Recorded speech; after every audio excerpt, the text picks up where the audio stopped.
video yang pertama terjeda, maka ibu akan melanjutkan di video selanjutnya di part 2.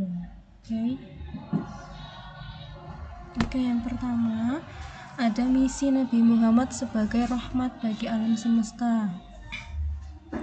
Jadi ketika Nabi Muhammad sedang melakukan perdagangan dengan pamannya, yaitu Ali bin Abi Thalib, ke Syam, itu ada seorang pendeta yang bernama Buhairah. Nah, jadi Buhairah itu melihat adanya tanda-tanda kenabian yang terdapat dalam kitabnya. Jadi di dalam kitab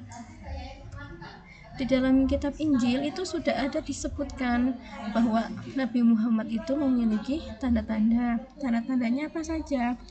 Misalnya tanda-tandanya adalah yang pertama, ketika Nabi Muhammad berjalan kemanapun, nah itu ada awan yang memayungi beliau. Jadi ketika beliau berjalan di sebuah padang yang tandus, yang panas, maka Nabi Muhammad tidak merasakan panas karena ada awan yang mengikuti langkah beliau. Nah, kedua itu ada sebuah pohon yang merunduk ketika Nabi Muhammad sedang berteduh di bawahnya. Nah, jadi setelah melewati gunung pasir, rombongan Nabi Muhammad itu berhenti dan beristirahat di sebuah pinggir sungai yang kering. Nah, awan pun ikut berhenti, dan tidak lama pohon yang beliau duduki di bawah pohon itu merunduk, jadi seperti memayungi beliau. Nah, kemudian tanda yang ketiga itu apa saja ya? Ini tanda secara fisik yang terlihat gitu ya. Tanda yang ketiga, ketika Nabi Muhammad bertamu ke rumah Buhairah, karena Buhairah itu membujuk mereka untuk mampir ke tempatnya beliau. Nah, saat jubah tersebut tersingkap, Nabi Buhairah itu melihat dengan jelas terdapat tanda kenabian atau hatim an-nubuwah di pundak Nabi Muhammad sesuai isi kitab yang dibacanya. Tandanya itu apa? Tandanya itu terletak di antara kedua pundak Nabi Muhammad, itu sudah ada tanda-tandanya.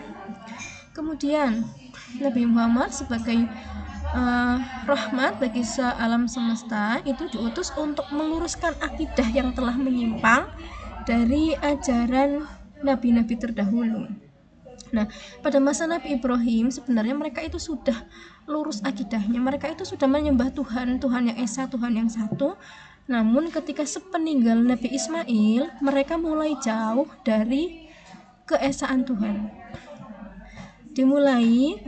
Padahal kan mereka awalnya tidak menyembah batu, tidak menyembah berhala. Kenapa ketika mereka sepeninggal Nabi Ismail itu mereka malah menyembah patung? Kenapa? Karena ketika itu ada seorang tokoh dari Bani Khuza'ah yang bernama Amir bin Lu'ay. Ketika beliau sedang melakukan perjalanan ke sebuah daerah, dia itu melihat sekumpulan orang-orang yang sedang menyembah batu, memberikan sesembahan kepada sebuah patung. Nah, Amir bin Lu'ay itu mulai mencontohkan, memperlihatkan bagaimana cara beribadah menyembah batu. Awalnya mereka menyembelih unta untuk Tuhan, tapi lama-kelamaan sesembahan unta tersebut diberikan kepada patungnya. Patung-patung tersebut itu disimpan di dalam Ka'bah. Jadi dulu itu Ka'bah waktu masa jahiliyah isinya itu adalah berhala. Nah, yang memegang kunci Ka'bah itu adalah kakeknya Nabi Muhammad. Siapa? Abdul Muthalib. Betul sekali. Kemudian Nabi Muhammad disertai sifat-sifat. Ada sifat apa aja anak-anak?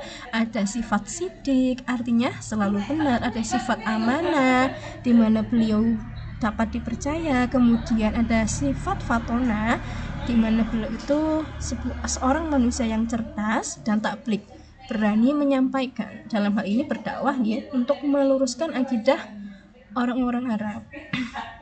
Kemudian Nabi Muhammad diutus untuk menyebarkan agama Islam melalui wahyu. Apa namanya? Al-Qur'an, yang akan mendatangkan rahmat atau kebaikan bagi seluruh alam. Al-Qur'an itu Al-Quran dan Nabi Muhammad itu bukan hanya untuk umat Islam, tetapi untuk seluruh umat yang ada di dunia ini. Kemudian misi Nabi Muhammad sebagai pembawa kedamaian. Dalam dakwah tentunya tidak ada yang mulus ya teman-teman. Dalam dakwah pertama kali dakwah Nabi Muhammad, beliau mendapatkan tantangan, rintangan, gangguan, bahkan cobaan. Dari siapa? Dari kaum kafir Quraisy yang ingin membunuh Nabi Muhammad.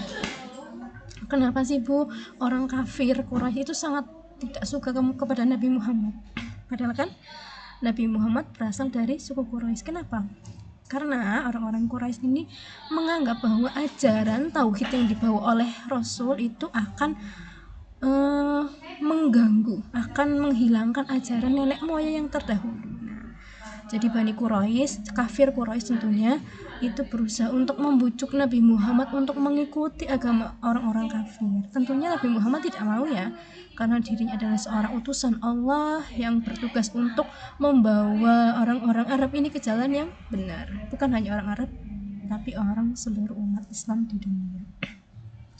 Kemudian saat Nabi Muhammad hijrah di Madinah, ya, pada saat hijrah, karena Nabi Muhammad tidak diterima di Mekah, maka Nabi Muhammad melakukan perjalanan ke hijrah. Hijrah itu artinya apa? Berpindah ke sebuah tempat. Nah, jadi pertama itu Nabi Muhammad hijrah ke Madinah. Untuk pertama kali hijrah ke Ethiopia atau ke Habasyah, untuk hijrah yang kedua itu ke Madinah. Nah, di Madinah itu Islam mulai berkembang pesat. Salah satunya karena akhlak yang dicontohkan oleh Nabi Muhammad. Jadi Nabi Muhammad itu memiliki akhlak yang sangat mulia ya teman-teman. Mohon maaf kalau di sini berisik. Kemudian setelahnya, setelah di Madinah Islam berkembang pesat, kemudian Nabi Muhammad berusaha untuk melakukan sebuah kesepakatan atau perjanjian hingga terjadinya Fathu Mekah atau ditaklukkannya kota Mekah tanpa senjata. Karena apa? Karena ada sebuah kesepakatan yang mereka tulis, ada 3 kesepakatan yang ditulis di Ka'bah nanti Ibu jelaskan untuk part selanjutnya. Nah, Mekah dan Madinah kemudian menjadi negara yang hidup rukun di bawah kepemimpinan Rasulullah SAW. Kemudian poin yang ketiga, ada misi Nabi Muhammad sebagai kemajuan, membawa dampak kemajuan kepada masyarakat Arab, di mana Nabi Muhammad itu membawa perubahan dalam setiap sendi-sendi kehidupan masyarakat Arab, mulai dari keyakinan, kebiasaan buruk, sistem perdagangan, dan dari penindasan yang menjadi berpikiran maju. Tentunya dalam hal ekonomi harus disesuaikan dengan syarat-syarat Islam ya, kalau di Arab seperti itu. Kemudian di mana fokus prioritas dakwah Nabi Muhammad itu mengajarkan ketauhidan, di mana orang Arab itu awalnya menyembah sebuah patung. Kemudian Nabi Muhammad untuk mulai meluruskan tauhid dari masyarakat Arab. Kemudian dilihat dari kondisi masyarakat Arab yang menyembah berhala, kemudian memberikan kabar tentang hari pembalasan, merubah perilaku masyarakat jahiliyah yang sudah tadi dijelaskan, di mana mereka suka berjudi, berzina, meminum minuman keras, kemudian mengubur bayi perempuan secara hidup-hidup. Maka Nabi Muhammad mulai meluruskannya, termasuk mengangkat dan melindungi hak asasi manusia. Pada saat zaman jahiliyah itu perempuan itu hanya sebagai makhluk visual itu ya cuma ya visual seksual gitu loh. Nah, saat Nabi Muhammad datang itu berusaha untuk memuliakan perempuan. Nah, jadi kalian tuh harus bersyukur karena Nabi Muhammad sudah membawa nilai-nilai yang baik untuk perempuan, termasuk kalau ingin dekat perempuan ya harus menikah terlebih dahulu, harus dalam ikatan yang sah, tidak sembarangan untuk ya. Oke, yang terakhir ada penetapan kalender Hijriah. Oke. Jadi di dunia ini tuh ada dua kalender yang kita pakai, yaitu kalender Masehi. Kalender Masehi itu apa? Kalender Masehi itu ya tanggalan yang sekarang 2025. Kalau kalender Hijriah itu berbeda dengan kalender Masehi. Kalender Hijriah itu dihitung berdasarkan saat penetapan tahun Hijriah dan bulan Hijriah. Kapan itu? Ya, pada masa pemerintahan Khalifah yang kedua. Siapa? Ada yang tahu? Iya, betul. Ia adalah Umar bin Khattab. Nah, kenapa sih Umar bin Khattab itu menetapkan kalender Hijriah? Karena sebagai bentuk peringatan peristiwa hijrahnya Rasulullah ke Madinah, di mana peristiwa hijrah ke Madinah itu mendapatkan berkembang pesat ya, suksesan besar Islam berkembang pesat di sana. Jadi untuk mengingatnya Khalifah Umar bin Khattab itu menetapkan kalender Hijriah. Terdapat berapa bulan dalam kalender Hijriah?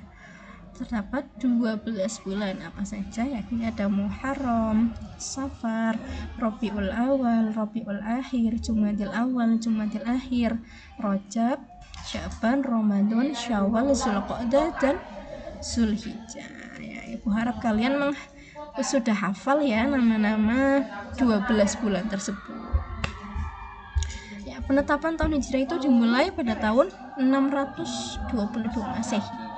Beda ya, antara Masehi dan Hijrah itu beda ya. Masehi itu tahun yang dihitung berdasarkan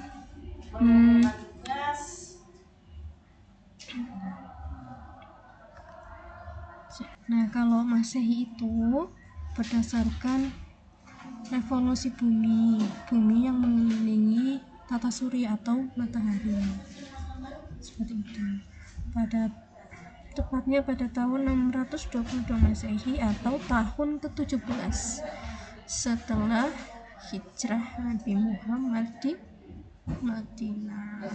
Oke, sekian dulu video dari Bu Lisna, semoga kalian memahaminya. Jika tidak, boleh bertanya di kolom komentar atau bisa langsung di grup, di classroom, boleh komen di YouTube, tidak masalah. Oke ya, Ibu harap kalian menyimaknya dengan baik dan kalian bisa mengambil hikmah dari setiap pelajaran yang Ibu sampaikan. Oke, semangat belajar online-nya, semoga kalian sehat selalu dimanapun kalian berada, menjadi anak yang soleh dan soleha, membanggakan kedua orang tua, sukses dunia dan akhirat. Amin ya rabbal alamin. Assalamualaikum warahmatullahi wabarakatuh.